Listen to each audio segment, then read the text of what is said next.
Buckets and buckets of cords. My name is Ricardo. I'm at the Junkyard Haunted House in Dallas. Been working here since last week. Actually, last week I got injured, right? And I pulled my groin pretty good, and I'm kind of limping around right now, but I'm able to work. And we're building the secondary haunted house right now here in Dallas. We already finished the Fort Worth haunted house. The 25,000 square feet was completed about 2 days ago. I think Sunday we completed it. Like 4 people working there today. But I was just thinking about when you only have junk removal to fall back on, and it's your only financial income. Let's get into that video right now. Hey guys, my name is Ricardo. I'm the owner of junkguysdfw in Dallas, Fort Worth. I also own Junk Guys Arlington, Junk Guys Aledo, and Junk Guys Frisco. I own 2 haunted houses in the Dallas-Fort Worth Metroplex. And right now, I'm at the haunted house. And I kind of want to talk about having 2 financial incomes, right? And I kind of feel sorry for... I was watching a video this morning, and it was the husband and wife out of Austin, right? They're a husband and wife, and they talk about in their videos, this is pretty funny, and I noticed this really quick. They talk about making $20,000 or $30,000 every month. They're making $40,000. They made $110,000 in 1 month or something like that. I don't know what it was. I have no idea what it was, and I might be making up stuff. But they made all this money, and they bought a used truck. Okay, and I talked about this the other day. And then this morning, I'm on my scroll, right? I'm scrolling, and I see them do a video for a jobber, right? And I'm thinking, okay, so they're getting paid to do jobber commercials, little videos for jobber. And that is hilarious because you only do marketing like that to make money because you don't have any money, right? And you're trying to get an extra income. And a lot of people do these videos. You never see Sonoma hauling, or, well, actually that's all I know. You never see Sonoma hauling doing a jobber video to make extra income. And these guys, they're doing the smallest things just to make extra money in junk removal, which is hilarious to me. Which also shows their vulnerability in junk removal, that they don't make enough money in junk removal. They only work, 2-3 times a week. And I kind of think about my business like this too. Right now, I am only doing 2 jobs a day because of my haunted house, and the rest of the jobs I contract them out, right? And I don't care. To be honest with you, it's not a big deal to me, right? And the way that people consider their... Oh, but there's water in there. Yeah. The way that people consider their junk removal as their only financial income, okay? I understand that. I totally understand that. Having a junk removal service and making it your only income is very, very protecting it, right? Protecting it and knowing that your money's got to come from that. That is a great thing. That is a special thing. That's awesome. But I have 2 or 3 things that I do to make extra money. One of them is, of course, my haunted house. The other one is I have my accounts across the U.S. I have Junk Guys Austin, Houston, San Antonio, all of them. And another one is like Junk Guys Aledo, Junk Guys Arlington, Frisco, Junk Guys DFW mine.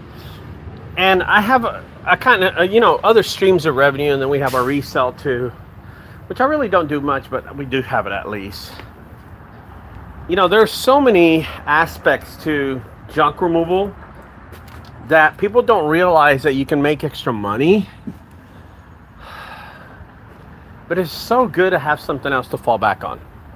So good. So awesome to know that junk removal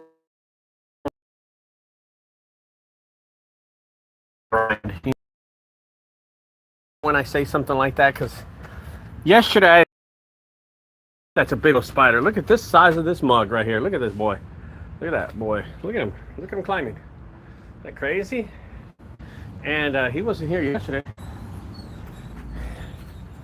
And just knowing that I do have another income is awesome to me. Because right now, back to school is on. And if you're new to junk removal, and you don't know the seasons, you're never going to understand how they work and how the seasons, when kids go back to school, it gets really slow in junk removal. And I knew that. And I was like waiting for people giving me excuses, like telling me, oh, business is slow, blah, blah, blah, yada, yada. The same crap I got to hear every year, right? Same shit, different day. In this industry, back to school is really slow and people get worried. And start considering quitting this job, and that's funny. God, I'm gonna make a hole in that thing. This thing's full of water, dude. Holy moly. I gotta get a pick and hit it. Damn, I did not see that coming. I'm gonna go hole before it rusts all my tools. And I don't think, oh, there we go. Now I gotta get this pickaxe out of here. There we go. Maybe I should have made the hole a little lower. There we go. There we go. And I do have my haunted house to fall back on, which brings me another revenue. And I realize that a lot of people don't have that. A lot of people don't have the ability to have another revenue because they put all their marbles and they put all their time into one business. You know what I mean? And that business is junk removal. That business is junk removal. And they don't have the time to do anything else. Well, oops. Damn. Anyway, it is so easy for me to say that because I do have another revenue stream, but when junk removal is only your revenue stream, you got to protect it so much. You got to be on top of it. Listen guys, I've been doing this for 18 years. I've been through almost everything. I've been through almost every crazy idea, every financial downturn and upturn in the economy. I survived COVID. And I've seen it. I've seen it where you have a great business, you have a slow business. I've seen it all. Now I'm gonna tell you something. There will always be ups and downs to this business. Always. Don't get discouraged. The good days are coming soon. But my time in this removal business is coming to an end pretty soon. And I'm going to concentrate on other things. I love junk removal. I mean, really takes care of my family. I love it, but also there's other things in life I want to do too. You know what I mean? And of course my haunted house allows me to do that, so that's awesome. Anyway, I just want to say a little thing, guys. I understand that it's a tough business out there.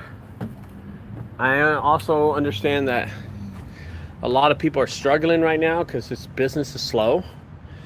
But hang in there, man. It'll get better. It will get better. I know that for a fact. Hang in there. I do not neglect what I do when I have. Look at this place. Look at this place. Holy structures. I'm going to tell you something. It might look like shit, but man, it's a machine. When you have a 2-hour wait out here, it's a machine. So, a lot of things that people don't understand about the haunted house business and things that I'm learning almost every day.